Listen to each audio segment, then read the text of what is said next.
C'est la rentrée pour les élèves francophones en Belgique et c'est une rentrée avec quelques changements. Je t'explique tout, mais d'abord abonne-toi et laisse ton avis en commentaire.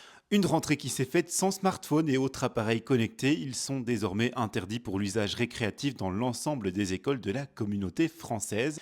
La ministre de l'Éducation parle d'une mesure attendue depuis longtemps par le monde enseignant. L'objectif est de lutter contre le manque d'attention en classe, mais aussi de permettre aux élèves de tisser plus de liens sociaux. Le smartphone et les autres appareils connectés sont interdits également dans la cour de récréation et durant les sorties scolaires.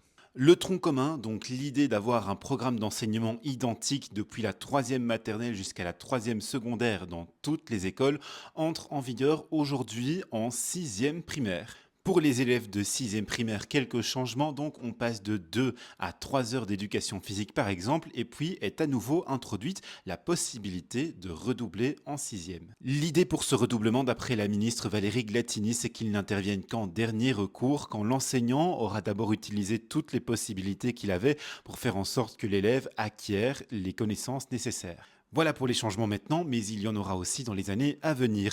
Le CE1D et le CESS, par exemple, auront leur taux de réussite fixé à 60% en 2027. L'année prochaine, le tronc commun devrait être mis en place en première secondaire, mais le programme n'est pas prêt aujourd'hui et ça inquiète les écoles. Elles aimeraient bien pouvoir anticiper, la ministre dit les comprendre, mais les écoles devront encore patienter avant d'avoir le programme de l'an prochain.